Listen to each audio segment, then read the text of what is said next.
I'm Ammon Dunton, chairman of the board of the Northern Neck Orchestra. I hope that you've enjoyed your journey with us through the Baroque and classical periods with the help of Michael Repper, our talented music director. We've examined the fugue and the sonata, and tonight we will go into the Romantic period, which I'm sure will be of interest to many of you. This is the final lecture with music in this four-part series. Because of the interest that has been received in the four lectures with music, we are going to do four more, and we hope to advise you more of that soon. Now, I must tell you about something new. We are going to have an in-person concert of the orchestra at Good Luck Cellars, as we have done last fall. This will be held on June 5th, and there'll be more information coming to you soon. We have enjoyed having you with us in these virtual concerts. We look forward to seeing you in person on June 5th. Thank you.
Hello everyone, and welcome back to the fourth part of our four-part music appreciation series presented by the Northern Neck Orchestra.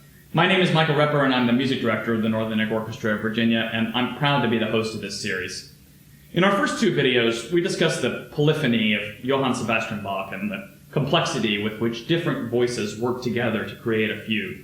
In the last episode, we discussed the transformation of music into the classical era, where emphasis was placed on structure and more homophonic texture, where you have one melody and one harmony. I hope that you'll consider watching those episodes if you haven't been able to catch them yet. And today, we're going to conclude our series by showcasing some special works of music from the Romantic era, specifically by two of the greatest composers in the history of Western European music, Frederic Chopin and Clara Schumann. To understand music, it often makes sense to look at the visual art occurring around the same time. Now, Chopin lived from 1810 to 1849, so let's take a look at a piece of visual art from around the middle of his life. Now, this painting from 1839, The Fighting Temeraire by Joseph Mallord William Turner, is considered one of the most popular paintings in English history. In fact, in 2020, the United Kingdom included this image on the 20-pound bill. Note the key textural differences in this painting with the painting we discussed in the last video, The Death of Socrates. It's obvious that the painting is of a ship. After all, the title of the painting is the name of the ship itself. But it's much less realistic in detail. Much is left up to the imagination. What is in the distance? Is the water clean? What state is the ship in? Is anyone on it? What time of day is it? Is it morning, evening, night? What emotion should be evoked when you see this painting? Well, none of these questions are truly answerable, and that's the beauty of art in this era. The same goes for music.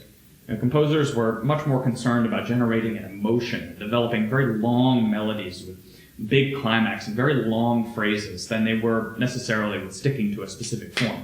Although they did stick to form, and form was a very important thing, emotion came into the music much, much more, and people wore their hearts on their sleeves a bit more.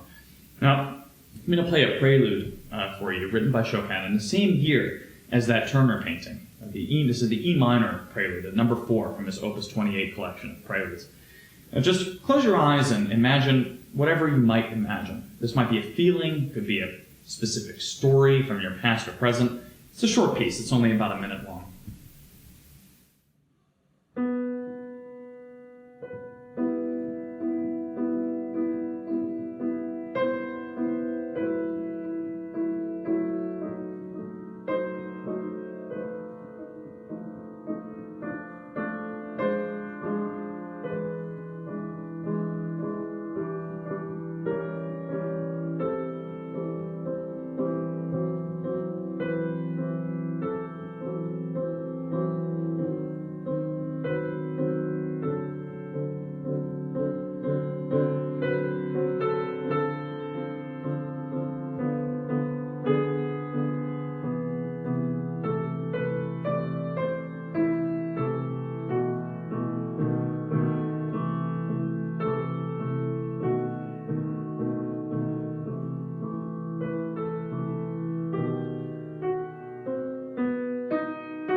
Chopin was a master at taking a very simple idea, a very simple melody, and turning it into a gorgeous, although very sad, long phrase that should cause the listener to feel all kinds of wonderful emotions. Could be sadness even.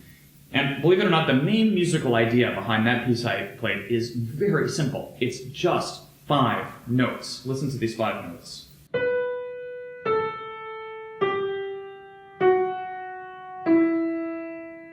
Only those 5 notes builds that entire piece.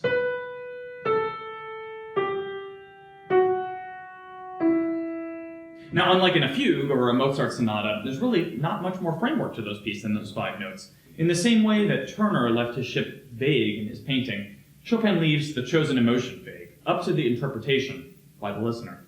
Listen again to this short piece and how Chopin uses those 5 notes to great effect. This time, I'm going to speak over my performance, and I'll play a little bit quieter so I can point things out along the way.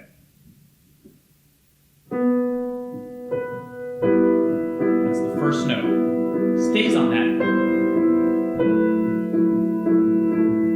Still on that note. Still on that note. Finally, he's going to move. Going down. Same note. Again, the same note, very frustrated. Again, the same note.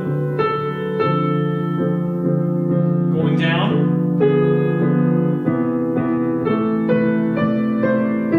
To there.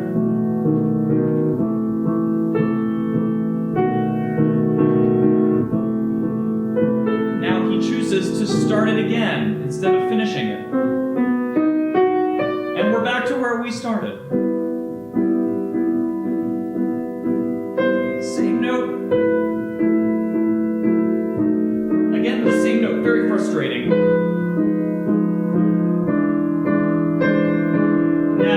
some flourish.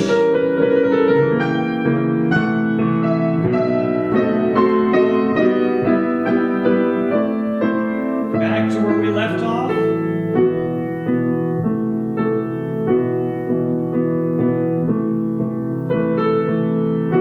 we're going to finally get the last note here. Or do we?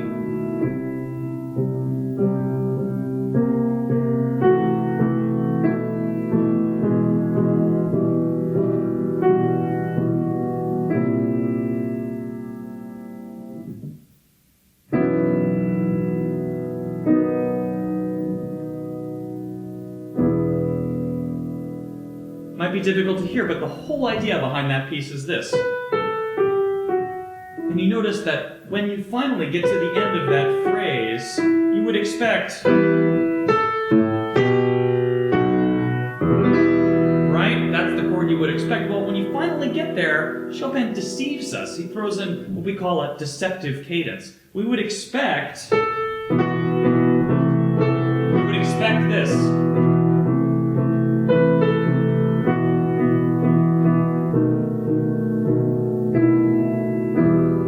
Piece could end. Instead, Chopin takes this and turns it into this. Alright, it's a totally new feeling. Listen again.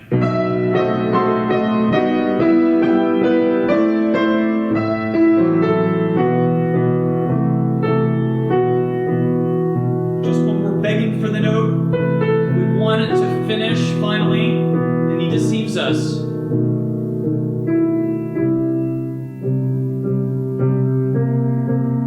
Again, still not done. Still not done. And not until the very last note do we get conclusion. Chopin was a master at turning 5 notes into a gorgeous composition. And it also became more common around the turn of the 19th century for composers to take direct inspiration from nature or from specific stories. In the composition of secular works, especially.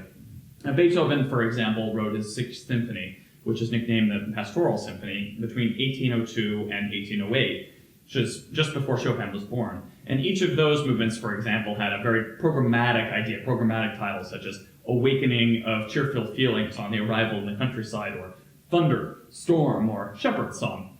By Chopin's time, this had become quite common. Here is Chopin's Raindrop Prelude, so nicknamed for the repeated A-flat that might imitate the rainstorm he and George Sand experienced together in Majorca.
Incidentally, note how, although the general texture of these Chopin preludes is homophonic, as it was with Mozart, we have, in fact, one predominant melody supported by a defined harmony. These musical phrases are far more expanded, much longer with much more build and release. These are the traits of the early Romantic period.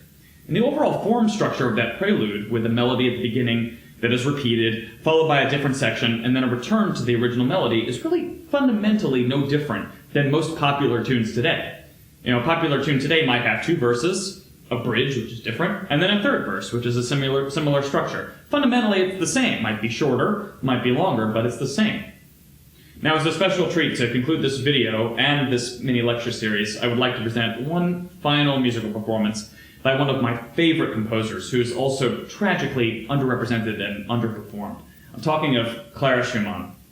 Clara Schumann is regarded as one of the greatest pianists in history and should be recognized, too, as one of history's greatest composers. And in a moment, I'm going to welcome Adelya Lindsay to perform Schumann's first romance for violin and piano. Well, why the romance? To me, it embodies the perfection of mid-Romantic music. You'll hear much more advanced chromaticism, which is moving stepwise, than you heard in the Chopin works, and the music and the title itself are meant to evoke an unspecific emotion.